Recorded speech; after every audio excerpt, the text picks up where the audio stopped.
throughout the year on a number of different topics, ranging from missile defense sensors and cooperation with our allies here. In addition to that, we also host a number of events really around the world,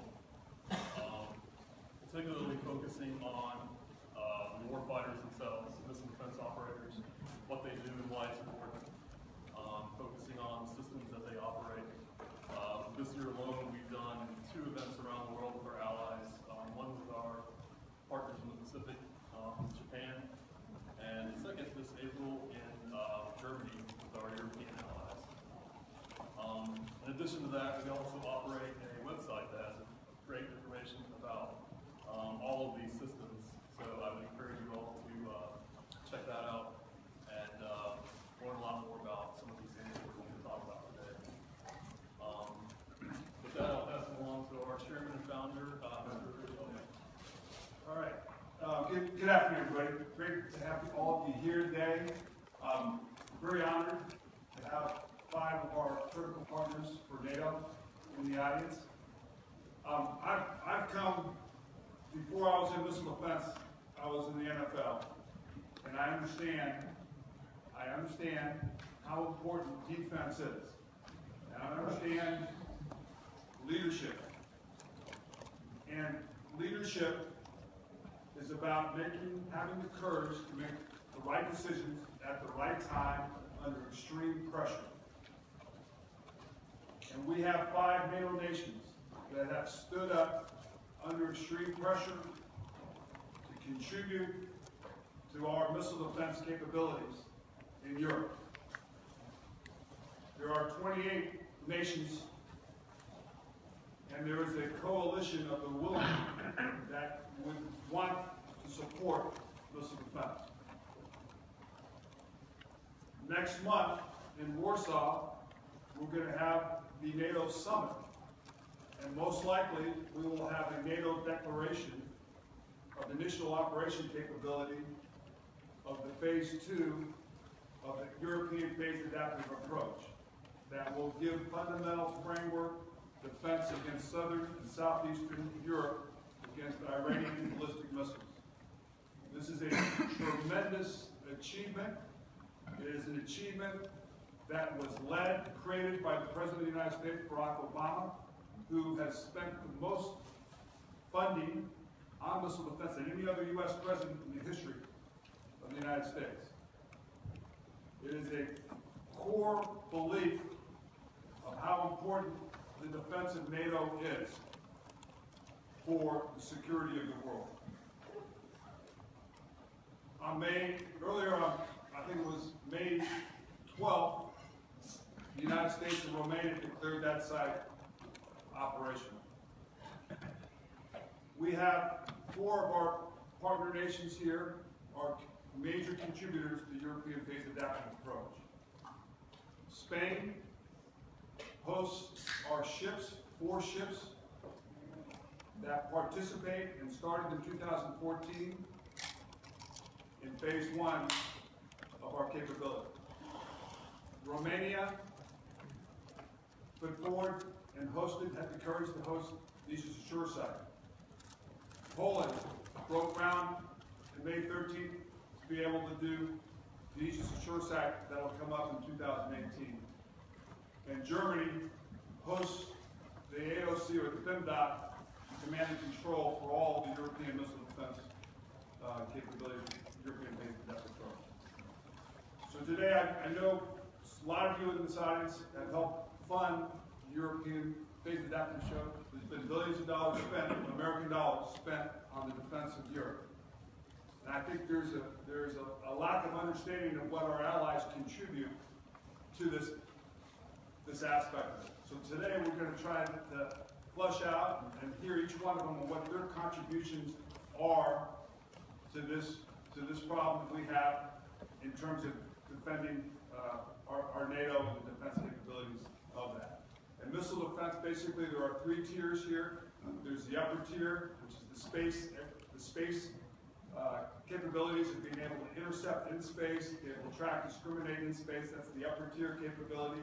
There is a lower tier capability in terms of atmospheric inside the atmosphere, anti-ballistic missile capabilities inside the atmosphere, and then there's a lower aspect of a cruise missile mortar, UAV capabilities.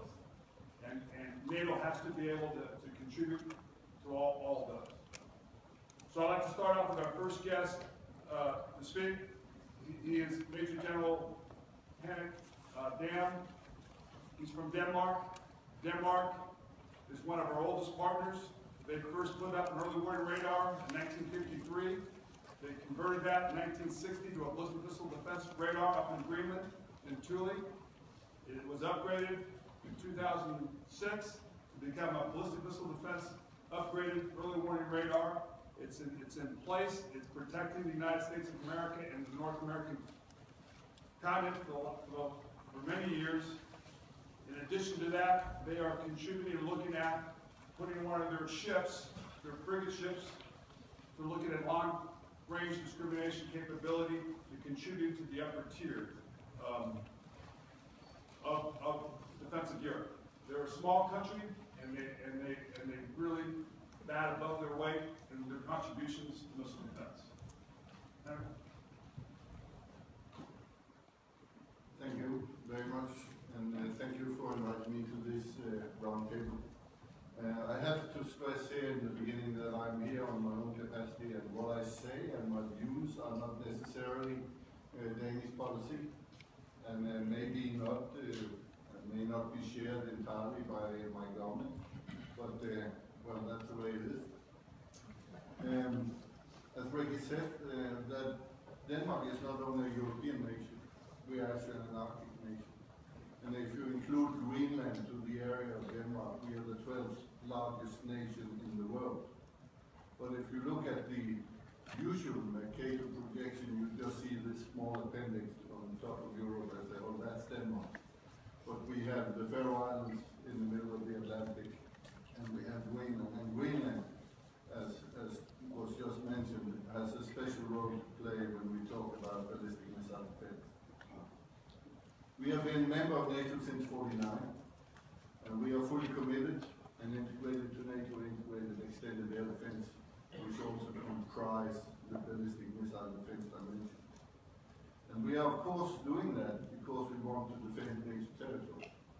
And I think it's very important here to stress that integrated air defense and ballistic missile defense is a defensive system. It is to defend Europe, it is to defend NATO territory.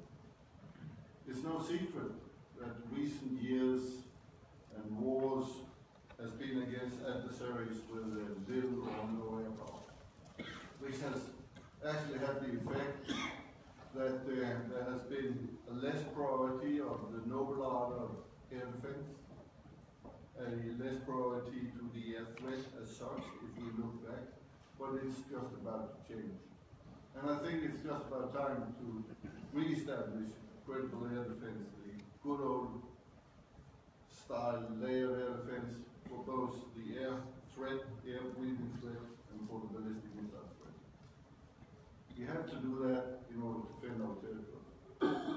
It's been said so many times that you cannot win a war from the air, but if you don't master the air, you can lose a war. And I think it's very important to put this into a broader perspective. This goes for Europe as well as other regions.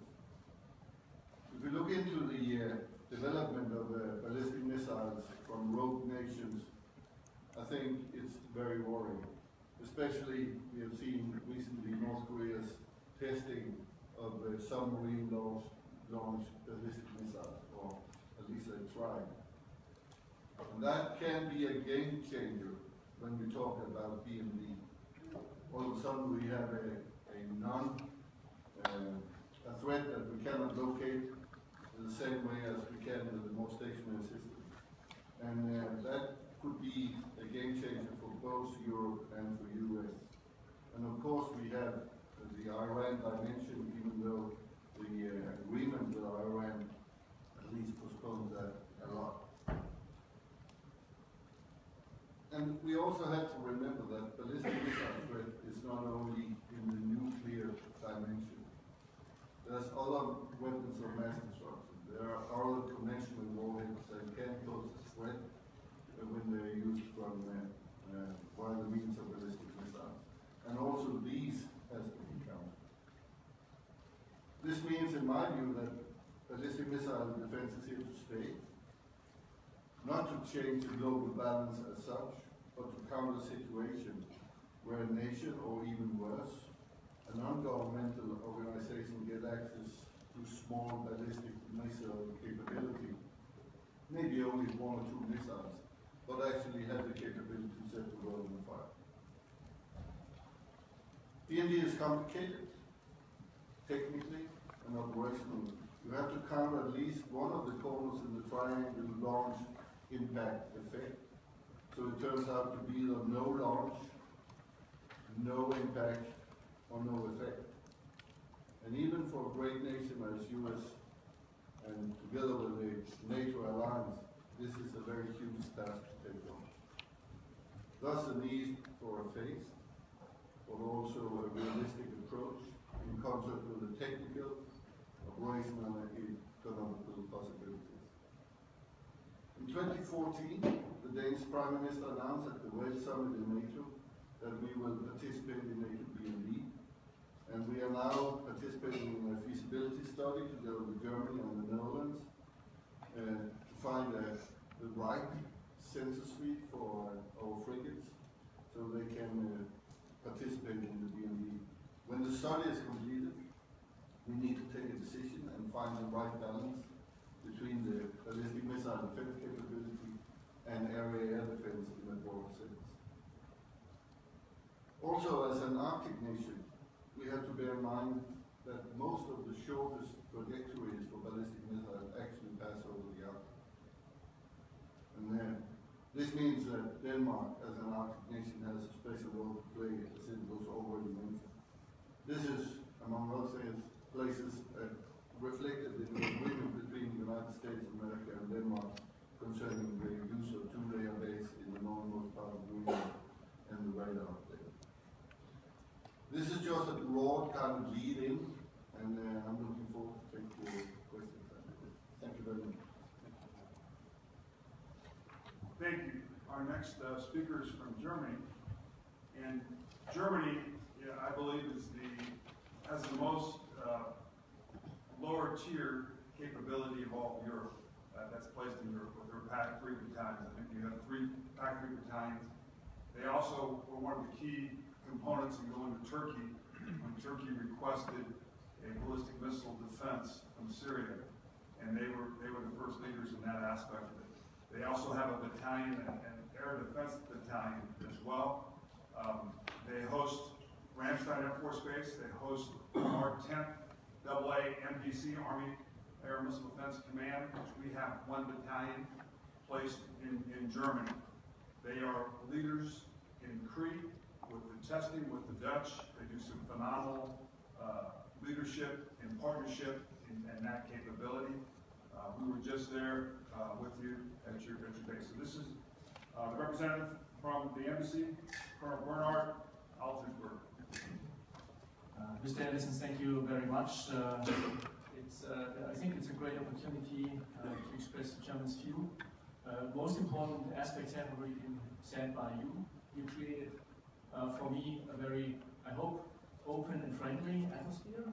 Because normally when I show up at round tables, normally I'm addressed as Germany has to do this, Germany should do that, Germany is supposed to do this, and now, the missile defense area, it's exactly how you pointed it out.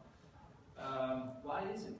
Not only adapted by the military, in the military assessment, it has also been never questioned by within the political environment. And that's why Germany, of course, significantly lower footprint and capability has in its inventory, but still, I would say, a very reasonable and sustainable capability, as you pointed out, in the lower level, short range, but also using the Patriot, as you know, at the upper level as well. And we were ready, as you pointed out, when within NATO it has been decided that the request by Turkey to support and defend Turkey with Patriot systems, Germany stood up and stood to his partner. And I have to say, it was a fantastic partnership down there. We were there for 2 years with 2 Patriot fire units. And it was not only a declared host nation support, it was very lively and in real term host nation support, exactly how you would like to see it. You know, when you go to a country and you need their help, you need their support, and you stand together. And that was, I think, a great example for NATO commitment. So that's where we came from, and that's why we kept these capabilities. And of course, yes, we saw a strong decline in the capabilities and numbers, but also in the aging, and this will carry on. Yeah? It's true, but I think we turned around the wheel as we see and pointed out the variety and the diversity of threats, we have to react to that. And in accordance or due to that, we in Germany, we are committed for investment and prioritization. How we do it in hardware. We keep our inventory up to date, running 12 Patriot fire units, of which 9 have been assigned to NATO. So this is our focus. That's where we are aiming at. We are always in support of NATO. But as well on a short range and very short range defense. We operate the Mantis system, which is a modular, automated network targeting interception system for, let's say, camp and base defense, very short range. But also a mobile defense system to defend maneuver elements on their way, because it's not only a question of static, but also on maneuverable elements you have to defend, particularly when we look in today's, let's say, threat environment. So we have the hardware in a limited number, but still capable and ready. But that's only half the side of the coin. That's only one side of the coin. The other side of the coin, as you pointed out, Henrik, in ballistic missile defense, it's so important to be interoperable technically, and also in terms of procedures. And that's why when the initiative at the Summit to prioritize deficiencies like ISR, medical support, air warfare, submarine air warfare, CRBN, and among others, among 12 clusters, the air and missile defense cluster has been identified and agreed by NATO as a priority cluster. And Germany stood up and said, okay, we will take on the lead on this to be the framework nation, and we developed the framework nation concept. Maybe you might say, oh, okay, we have heard that, you know, putting more synergies and to make more efficient use out of coordinating and integrating. But I think that's a one-sided view of that. Why? Because technical and procedural interoperability is a prerequisite for successful employment in the business of missile defense and air defense.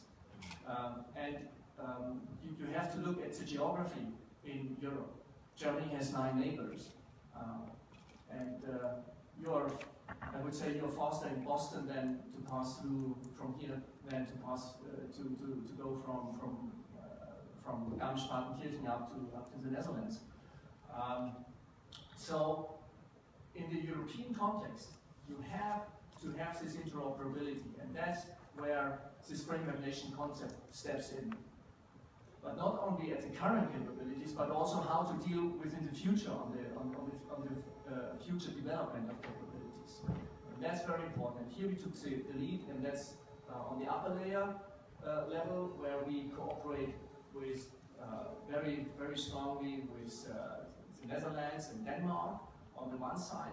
On the GBAD, on the ground-based air defense, in the lower tier level, we cooperate and coordinate with 14 NATO members. And the beauty of this framework nation concept is that not only NATO members can participate and coordinate and look into them and how to coordinate their future developments, their technical solutions and procedural solutions in the future, so that we are better off as we are standing today. But it's also possible for NATO partners.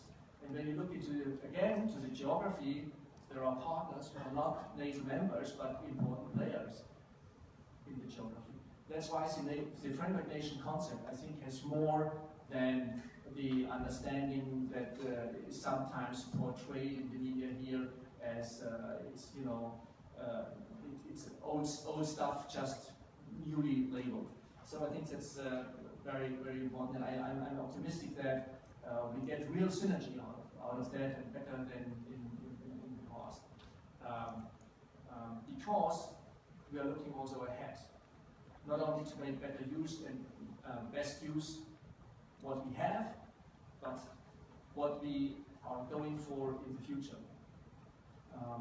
And we in Germany, we understand that we have an absolute commitment to that we will be able in the future to have a good capacity in all level and tiers. Oh, by the way, I forgot, we have within this framework nation concept, we have a very close cooperation with Sweden and Poland. So you see so we look in a 360-degree, and I think we are quite successful on that, and particularly when we look into the future. And next to that, as you mentioned, the bilateral strong relations we have with the US. I don't go into the details, but this is really the foundation which provided us with the capabilities, and which we will look also forward in the future on exercises and training, and we do it really integrated. So without any caveats. So the crews. So we are not only pulling up flags, you know, from countries and demonstrating we are cooperating. We do it in real stuff with real people in real in reality. For the future, we are going for a future air defense system, which is based on the needs concept, on the needs technical results we had. Unfortunately, the US decided to not to invest any more in that system, but we had about 1.2 billion invested in the needs system, and we will carry on this into and transit, make a transition into an initiative which we call the tactical air defense system, which should be operable initially in 2025, when the Patriot will be get out of our inventory. This is our future system for future threats, upper level, lower level, the variety of, let's say, air-breathing threats, crew missiles, UAVs, helicopters, drones. That's our future system. We are investing. We have put money into the budget this year and in the midterm planning. So there is also money behind it, and I think we will cooperate with United States, with the US Army on that, because it's important, but because we don't look only on the European geography, but the transatlantic link. And we think that's the future for our future system in the ballistic missile defense area. Thank you very much. Thank you. Our next country is Poland. Poland, probably, I would say, has the most courage in doing what they did and hosting our Aegis Ashore site 100 miles away from Kongba. up in northern Poland. I've had an opportunity to be there quite a bit. When we were first making those discussions with the previous president on putting a capability in Poland to defend the United States, President Obama's EPAA Phase 3 for you will use SM-3 Block 2A missiles from Japan that we partnered with, and will be able to cover mostly all of Europe with that capability linked in to our Tipi-2 radar in Turkey and our ships in the Mediterranean Sea. Poland's been very courageous. They are hosting the biggest NATO exercise this week and last week, 41,000 troops. Anaconda is that exercise. The U.S. has put Patriot battalions into Poland as exercises to help on their air defense capability. I know Poland's been aggressively modernizing and trying to refit their air defense capability for their mission. But they are a very, very strong partner, and congratulations on your courage, sir.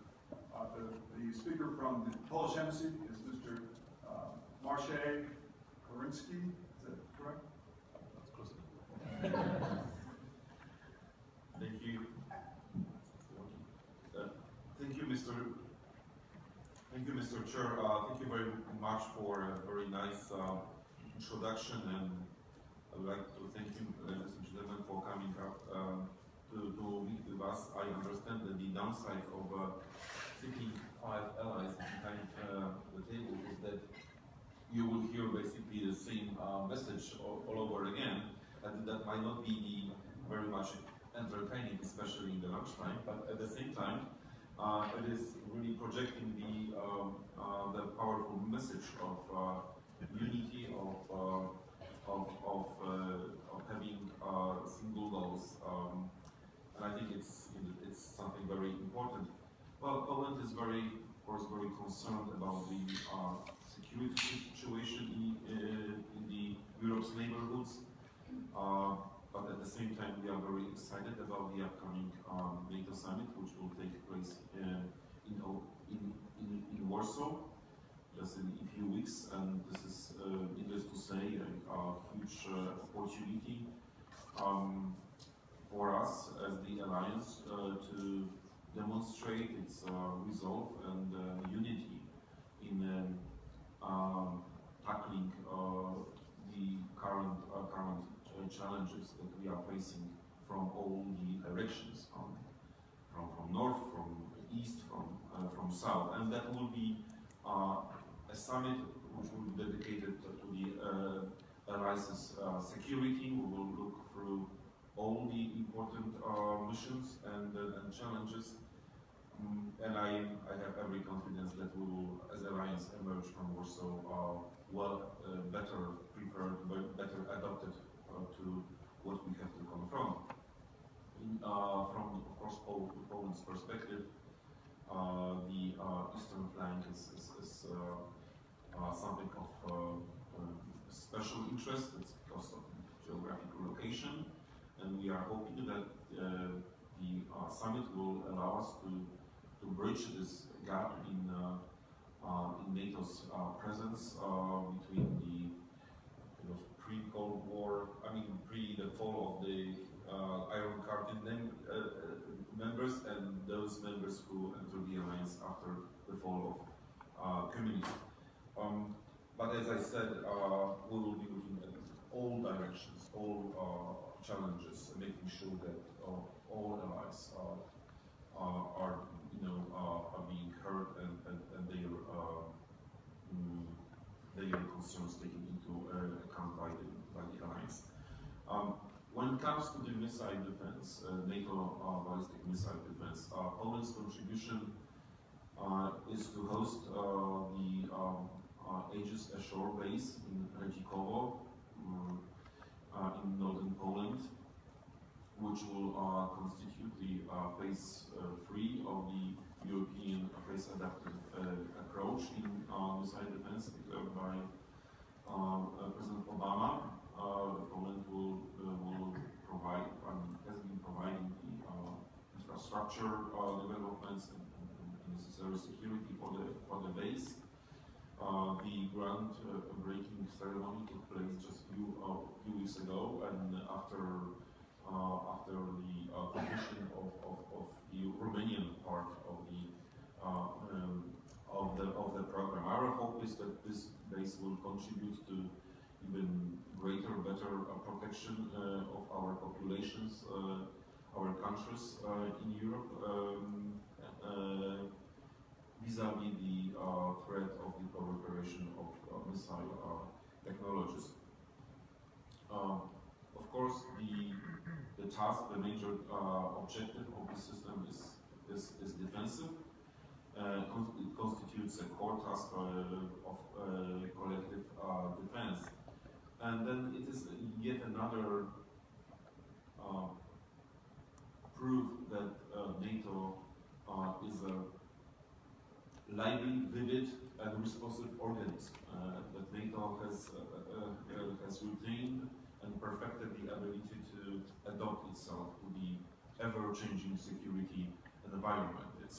We know that the end of history when it comes to security is never an accurate description, and I think that it remains a core of the deterrence capability to demonstrate that NATO keep up with what's going on around it.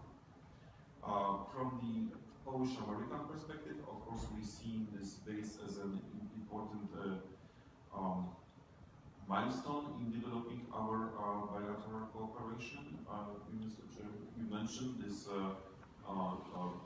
big exercises, Anaconda, with very robust American participation and participation from other European nations. That means a lot. I mean, for us, of course, NATO is not only the United States, but first of all, this is a collective effort of all European and American, including Canada, of course, members.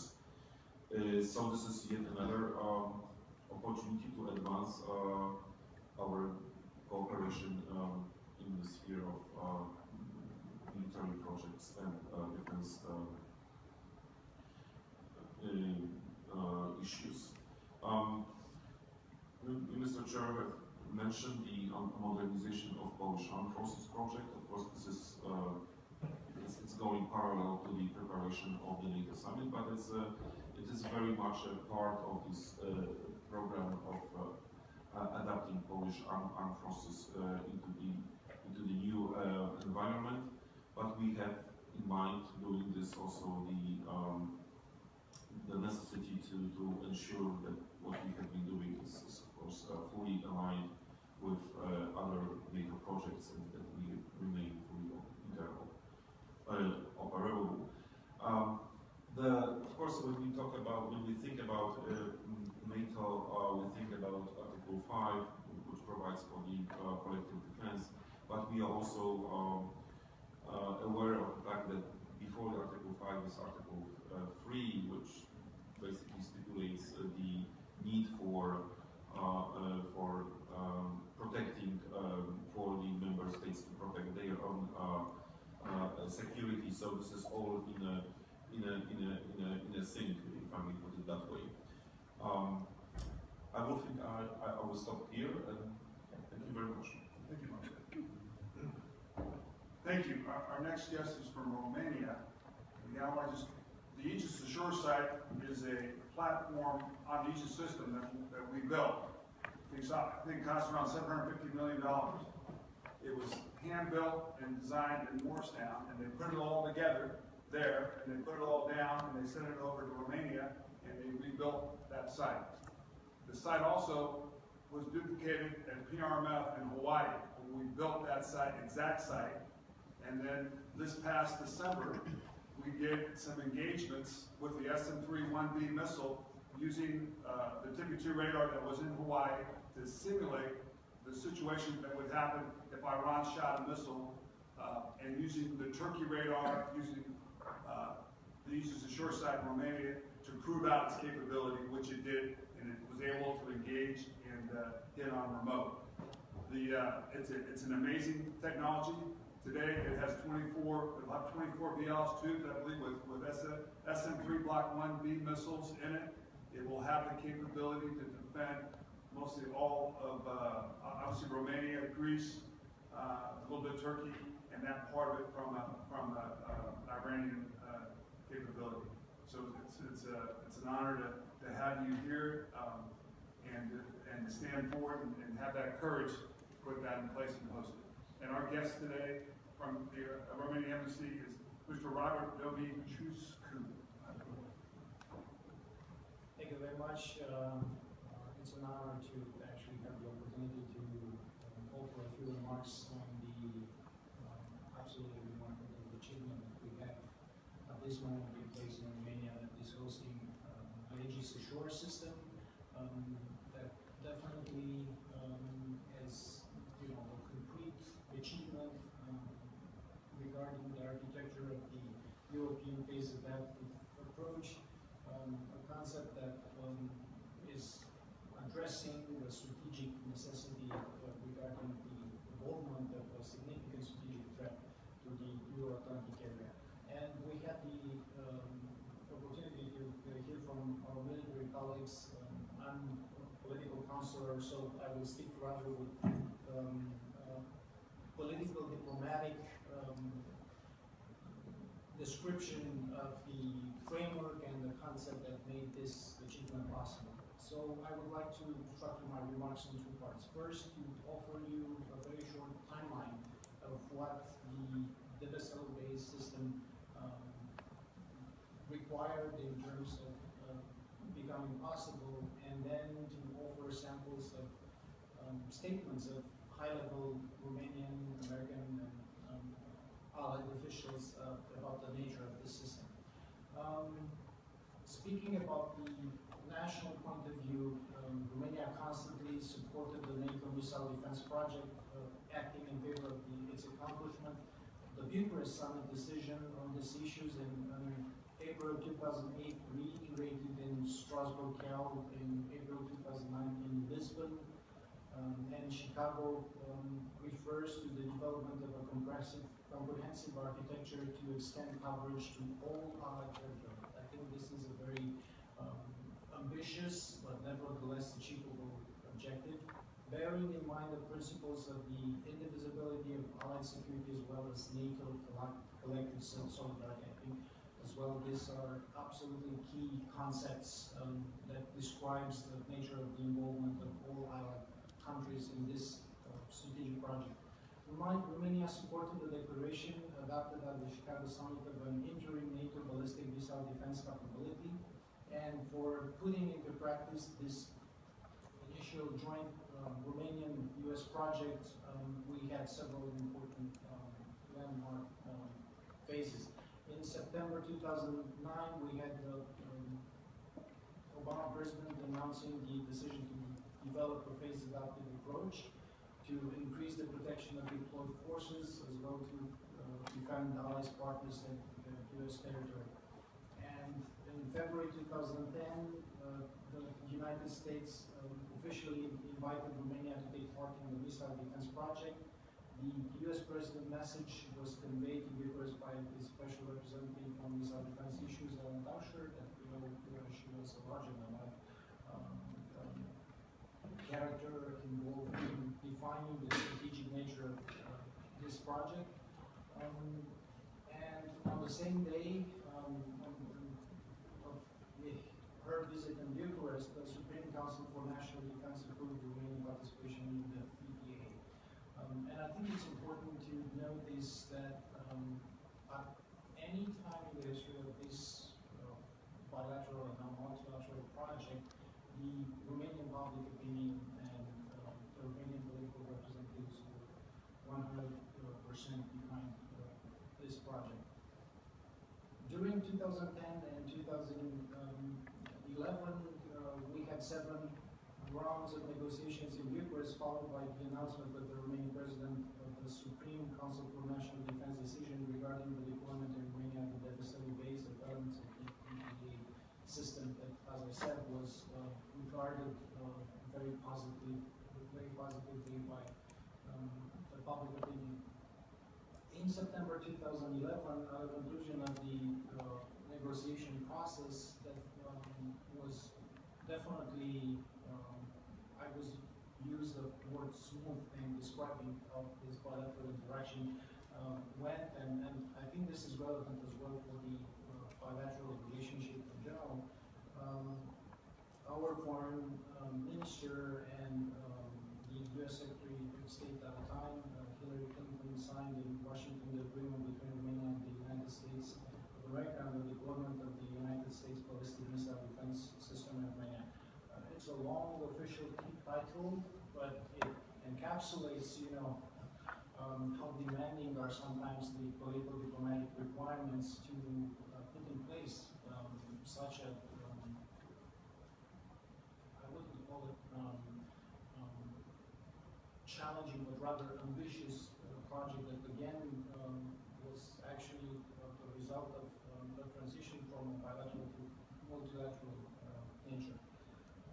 It bears as well a certain significance that on the same occasion with the signing of the agreement in September 13, 2011, the two sides adopted the joint declaration on the strategic partnership for the 21st century. So it was absolutely momentous in a sense that this very strategic project, was also one of the major developments that allowed actually to upgrade the bilateral relationship at the strategic level.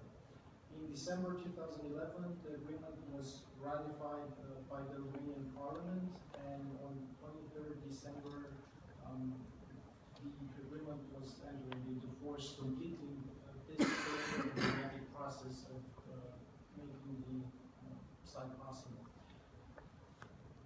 What is absolutely remarkable about the next stage was the fact that, including with staunch support of the U.S. Congress, that had definitely bilateral partisanship behind the project and definitely cooperated with the American executive, you know, in ensuring proper funding to all the stages of the making the site in Romania, and as the chair said as well, that was actually a complex process with a replicating system in Hawaii for testing purposes, and then it was done as well, you know, the modular components of the system that was deployed in Romania was actually realized and more sound by U.S. defense companies that were involved in making the system. All this stages of making the system and deploying the system were eventually concluded with two ceremonies that were highly relevant, both in political, diplomatic, and political military terms. One was focused on the declaration of technical capabilities of the vessel site that took place on 15 December, at the end of last year, and was followed on 12 May this year by the ceremony for operational certification that was attended at a very high level. You know, it was the Deputy Secretary of Defense, American Deputy Secretary of Defense who attended. It was the NATO Secretary General. It was the Romanian Prime Minister and other high-level allied and American representatives. That being said, about how the process evolved in order to actually come to this, you know, transforming into reality, actually, this very ambitious plan. In terms of political statements that are defining the nature of this system, I would like to quote first our foreign minister, who on that 15 December ceremony for declaring the operational capability highlighted the prospect of integrating the ballistic missile defense system out of the vessel based in the NATO ballistic system defense capability until the Allied Summit in Poland that will be next month in Warsaw will have the possibility to actually declare the initial operating capability of the Allied system. And that's definitely a huge step forward. In this context, the Foreign Minister reiterated that the system aimed exclusively to protect NATO against ballistic missile threats outside the Euro-Atlantic area, and he underlined that the ballistic missile system has an exclusive defensive nature and that it would be used in accordance with the UN Charter and the international law for self-defense purposes. And that's absolutely obvious in the regional context, a very important definition of the nature of the system. Also, we had the joint statement with the US part during that ceremony in 15 December that highlighted that the declaration of operational capability of the vessel signaled a significant increase in ballistic missile defense capability and defensive coverage for southern and central NATO Europe against short and medium range ballistic missile threats emanating from outside the Euro-Atlantic area. Again, what I would like to highlight, to emphasize, is that this is at this point of reality, actually, and it was absolutely tremendous the way, the consistency, if you want, that United States, Romania, other allied involved in the creation of this strategic project actually were able to deliver and to make this system a reality. And as I said, we are highly optimistic that the Warsaw Summit we will go forward and we will achieve the initial operating capability of the NATO system. Thank you, Ralph. Our last country is Spain. Spain has been a great partner. They first put in EPA Phase 1 and put the Donald Cook, our first Aegis BMD ship, to be home quartered there in Rota, Spain. We now have 4 BMD ships, Aegis BMD ships. I think 3 of them are 3.6, one a 4.1 that are in the Med, and some of that mission is protection of Israel in that mission, but they are involved with the EPA Phase 1, Phase 2, and Phase 3. Additionally, Spain has 4 Aegis-type ships in their fleet in Rota, and they are probably the closest of any of the NATO nations of going into the upper tier ballistic missile defense capability. I think it's probably $500 million. It's a lot, but it's to outfit these 4 ships. They also do the PAC-2 capabilities, the lower range, and they replaced the Germans in Turkey. So they did a great mission on top of that. They've been a great partner, and they were the first to kick off the EPAA. So speaking from the Spanish Embassy, Mr. José Gómez. Thank you very much, Ricky. Thank you for your constructive approach to our contribution of the police here. Picking up on what you have said about Turkey, I remember not long ago I was in a place called Innsbruck in Turkey. There you have American servicemen with F-16s, etc. And the ballistic missile defense of these guys there is a Spanish one. It's a PAC-2 Patriot battery, situated near the airport. And I remember seeing the screen with all the radars, signals, taking place in the Syrian territory. And we will explain how at these ones there was a real threat of a school hitting the area.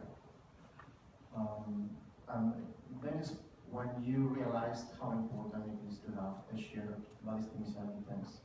Not only the ships or the Aegis, but also other stuff, including the Patriots, which, by the way, we are buying from Germans, some of them. In our case, as you have rightly pointed out, our relationship with the US is so good that it's so important. I've been in several meetings in my previous job with Mr. Panetta, Mr. Hill, and Mr. Carter, and very rarely did they mention our ballistic missile defense cooperation. They were talking about other things, including food, but not ballistic missile defense, because the relation is awesome. So previously, before going into detail about what we are doing with you and others, let me just mention one very important essential point for the Spanish policy, which is The ballistic missile defense team is dealing with a continuously evolving threat. And it's not only Iran, as we mentioned, it's also about other things like non-state actors. You have to keep in mind that the ISIL guerrilla is operating closer to my shore than to the other colleagues' territories, because they are in Libya. And they may have scouts from Gaddafi's regime. So, number one, as two of my colleagues mentioned here, there is a consensus in NATO that this is a 360-degree defense. It's not a defense only oriented to the east. That's why the Americans have ships in Rota, Spain, because we are protecting the American pilots in insular Turkey, and we are protecting the Polish, and we are protecting the Spanish. So this 360 concept adds cohesion to the NATO. This is one of the elements that put together very different sensibilities within the organization. Also, there is a very important technological industrial side. I think we haven't mentioned it, that's why I'm mentioning it. Ballistic missile defense is about sharing cutting-edge technology. In this technology is helping out local industries, for example, in Spain. So they are developing local contractors which are building up systems which support the missile or the radar. For example, the frigates, the Aegis frigates we built locally in Spain, and we have exported to Australia and to Norway.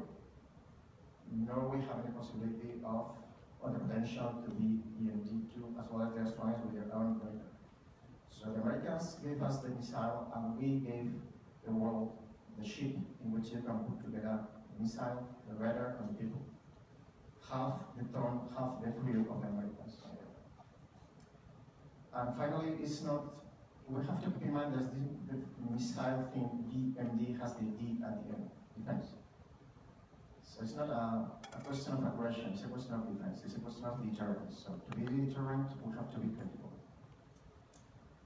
And then let me, for some minutes, go through the contribution of Spain. Number two is the 4 US destroyers in a place called Rota, Spain. We had to sign a treaty because for us it was so important that we need to rely all the permanent forces, the majority of them, to sign this treaty. It is important to say that this presence of US destroyers is not only from it. America is using this presence to do other things aside from NATO.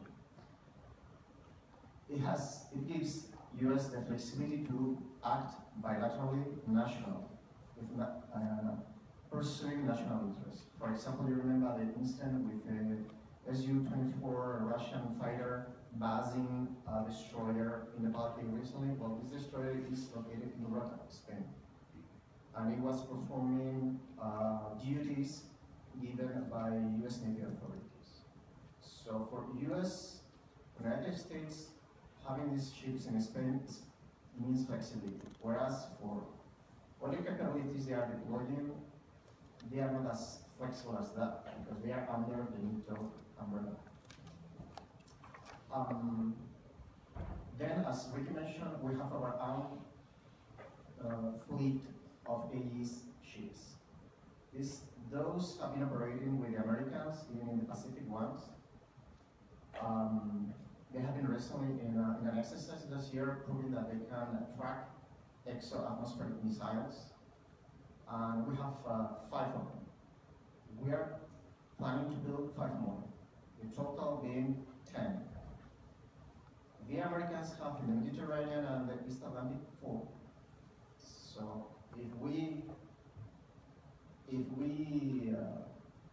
develop all the potential in these ships, we will have 10 ships, which will be a very nice contribution to the 4 ships deployed permanently by the US.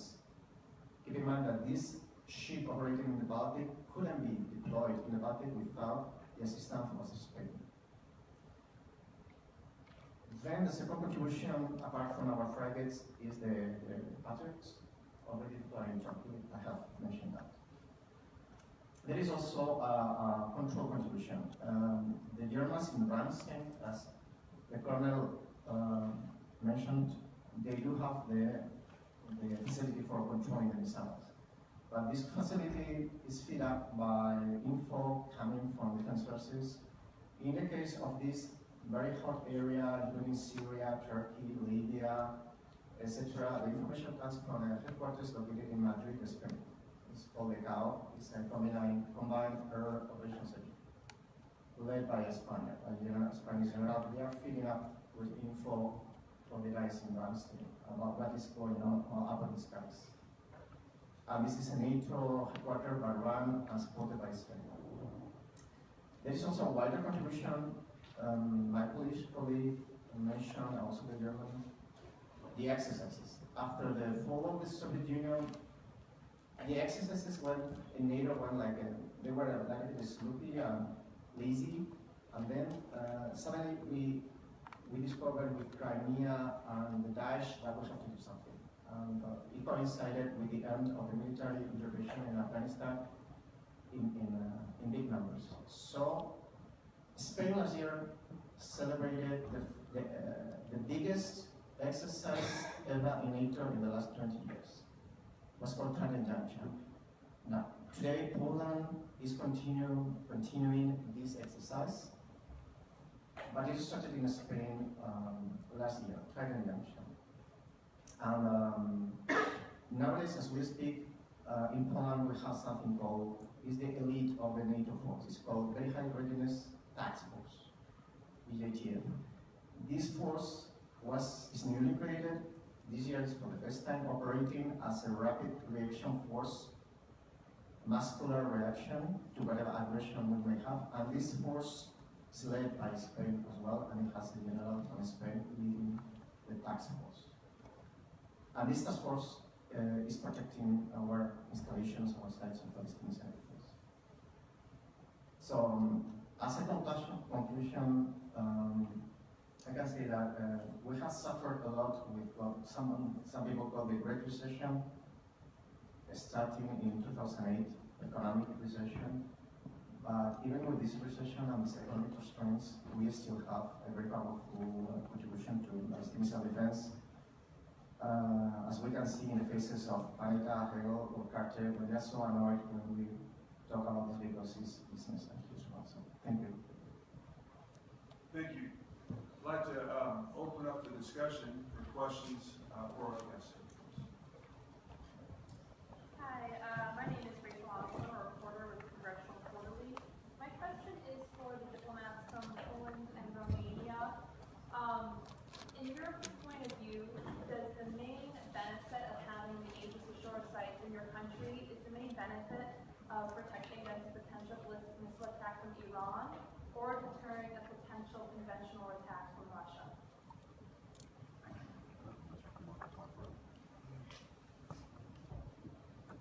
All right. As I said, we along the line of the Alliance's decision, we see this program as a NATO mission, as a core mission dedicated to territorial defense. This is not collective defense. This is not a system against anybody.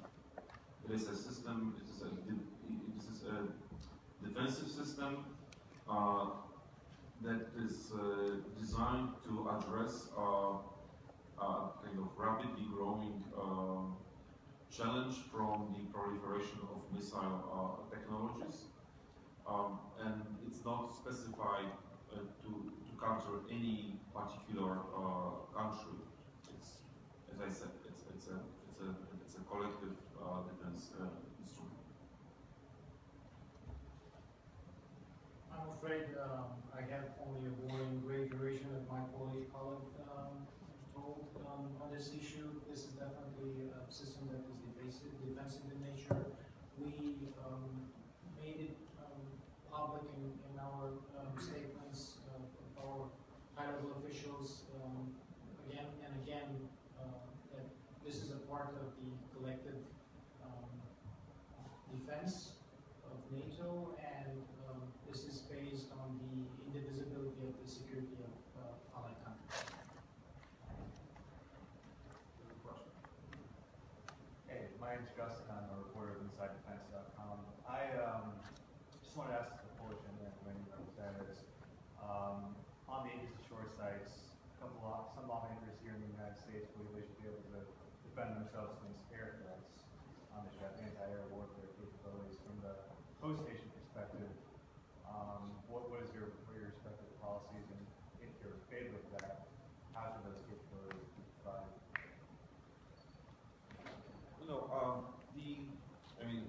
Contrary to our military colleagues, can provide some real technical expertise. We diplomats, maybe not the best person to talk about particular elements of military matters. So I wouldn't venture that. Well, this is. These are.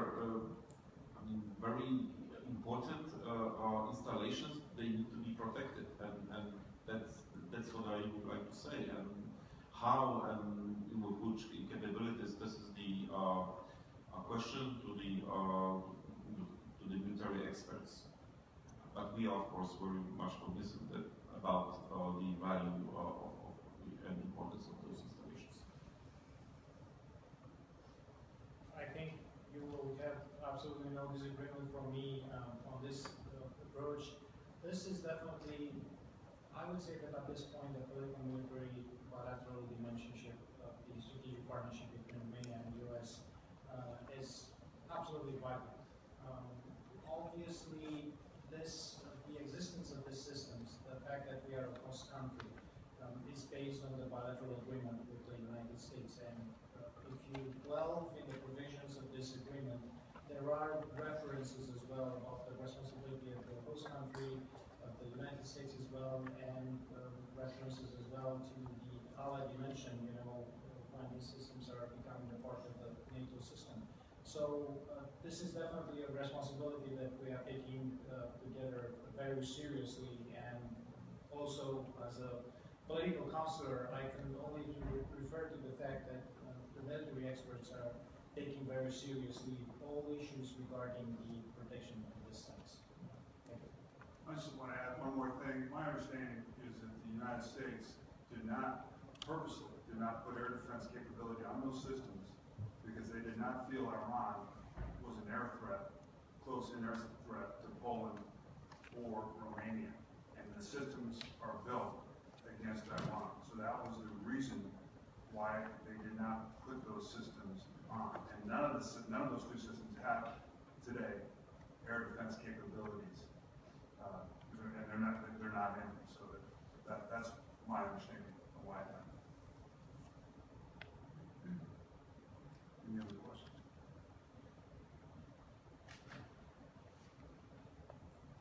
I'm Sam Amber from Senator Manchin's office. Laser technology is viewed as part of the next generation in missile intercept capability. But as anything next generation, it means definitely look at. However, when you consider the time frame, what you need in the close future and what you can get. So I think you have to differentiate to focus on replacing the Patriot system, for example. So to have something within the next 10 years and not later.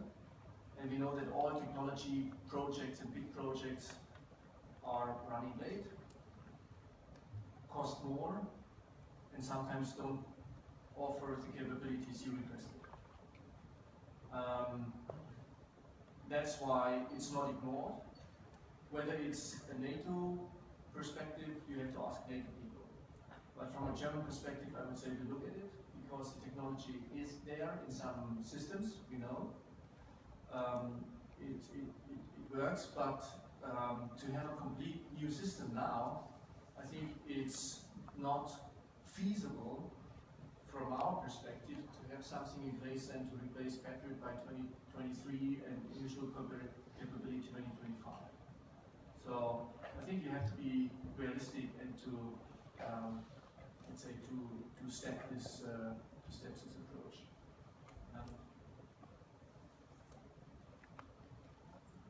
Hi, Spanish Embassies with the Atlantic Council. This is for General Dam.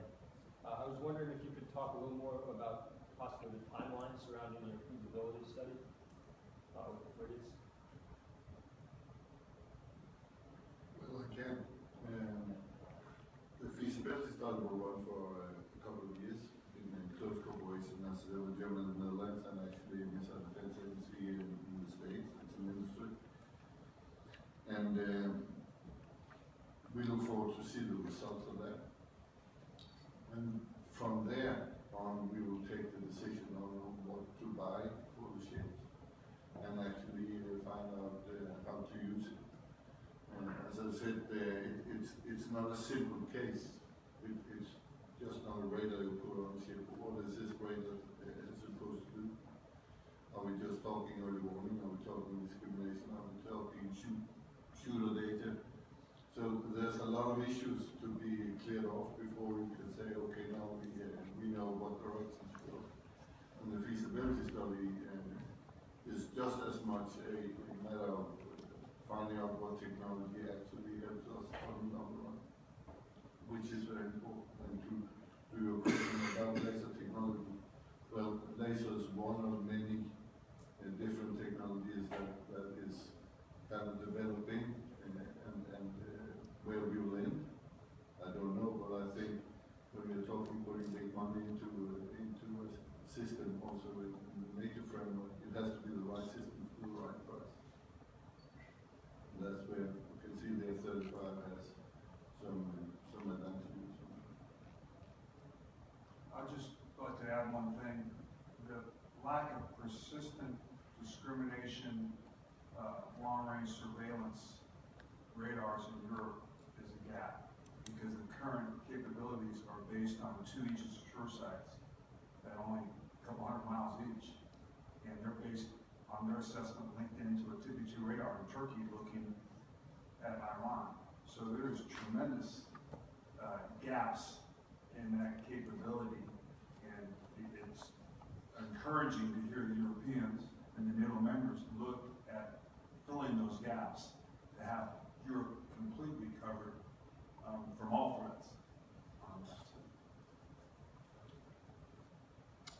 Hello, I'm Bernhard of the Netherlands.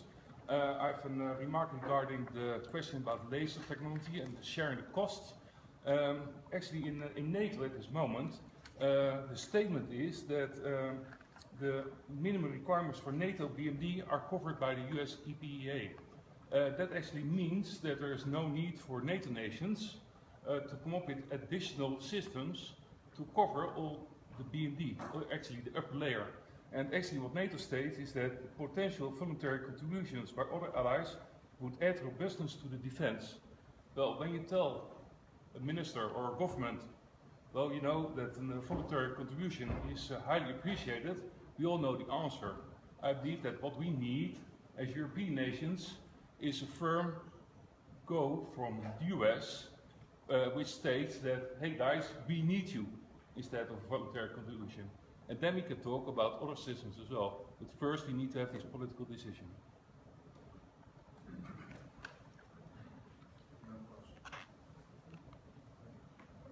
Yes, I have one quick question. Stan Gorens from Raytheon Missile Systems.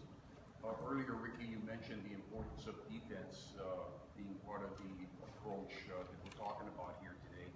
Of course, as you mentioned in your football analogy, you got the defense side, you have to have the offensive side also to make things happen. The question I have for the panel would be, is realizing that there's always going to be a balance between how much money you'll spend on defense versus how much money you're willing to invest on offense to allow you the capability to potentially hit the target left of launch in some cases. if you were asked for a recommendation from where you're sitting today to your decision makers in your country, and you had basically $1 more to spend, where would you spend it? Defense or offense? And what do you think would be the basic outcome from that recommendation?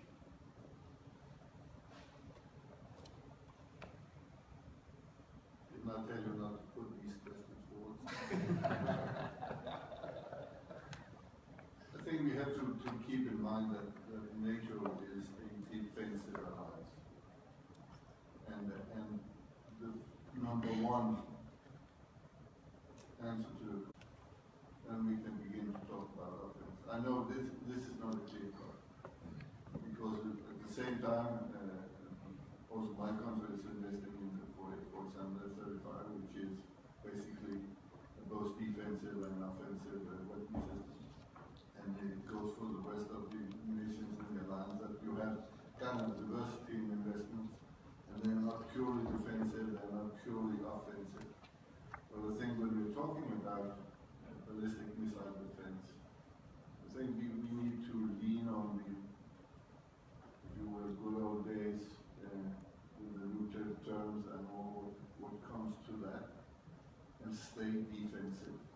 I think that's very important to keep in mind when we are talking NATO, at least seen from a Danish point of view.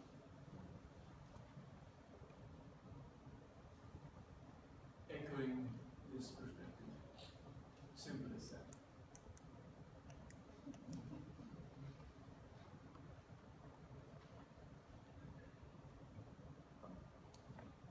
As I said at the beginning, we have 5 allies. I mean, that probably the answers will be very similar. Yes, NATO is a defensive alliance. I rely on my military colleagues as to the explanation of some nuanced nature of the weapons. But this is what we signed up for. It's collective defense.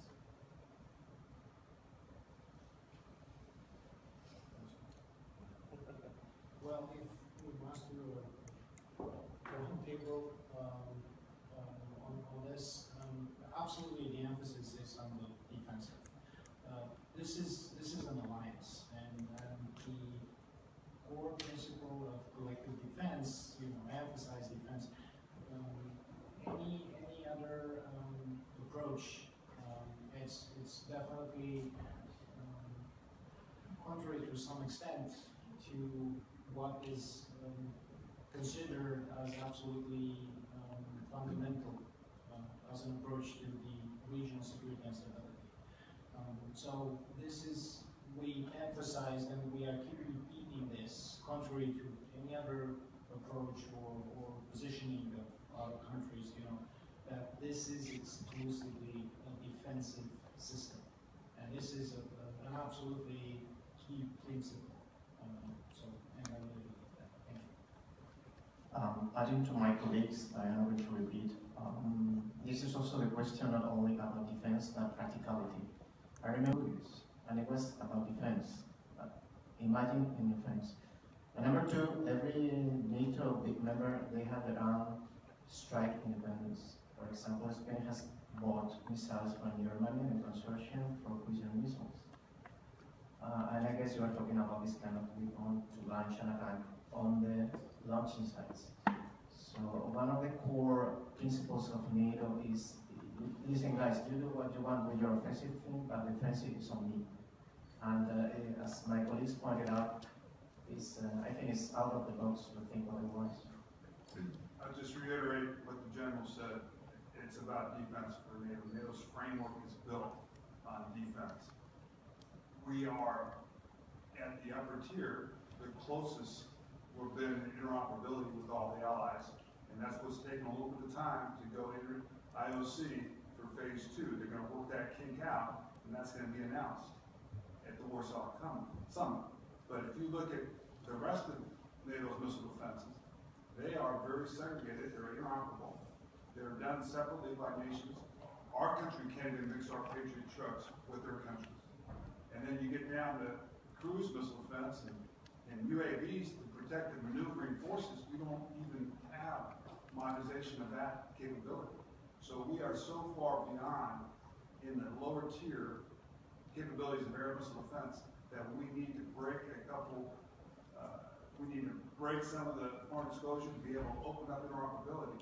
And we really need to have an expeditionary European NATO lower tier missile defense force. Where we did it in Turkey separately, but we need to have it with all phases. We need to have it with the THAAD, with Patriots, with MEADS, and have the whole thing contributed by each of the different countries that are coalition willing and train there and be able to have that as an entity to go wherever that Article 5 threat goes. But we're a long ways away from that. And we got to encourage the Europeans and us to be able to break down those walls and be much more around. Any other questions? Do you foresee NATO BMD systems being used to protect non-NATO states?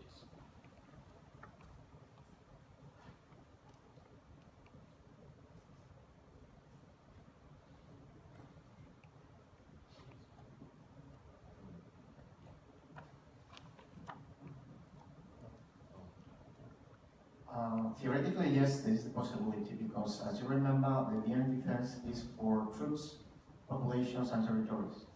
So you have troops in Turkey or in Libya, or if I'm wrong, you can protect them. If you are protecting them, you are also protecting the territory in which they are deployed. You know, and it's just like geography. If you look at the Europe's map, I mean, NATO BMD is designed to protect our populations, our countries, our armed forces on the continent, and not only on the country. All of the country in Europe are members of NATO. Now the question is, how do you distinguish, the missile which is up in the air, I mean, where is, exactly going to strike, and we don't want to wait that long, to see. That would be my as I said, personal private answer to this question. I just, it's very difficult to I mean, because we are talking about such a small amount of time to take a decision. So how can you make sure where this missile is really going? Maybe you can, but I don't know. I know there's a precedent that we've done in Afghanistan with NATO troops that we've had CRAM capability, which is counter-RAM, counter-mortar capability. That's for the NATO forces deployed outside of NATO in that. I don't know if it would ratchet up on that, or is that just a one-off case? But I'm sure some of these defenses that are on ships that are mobile, if NATO got called into another mission, another country, that they would be there to protect, or would have capability to protect NATO forces. I think, go ahead. Marina Haig with Lockheed Martin. We're seeing an increase in sea-based and land-based BMD systems. Is the next step for NATO to increase space-based BMD capabilities?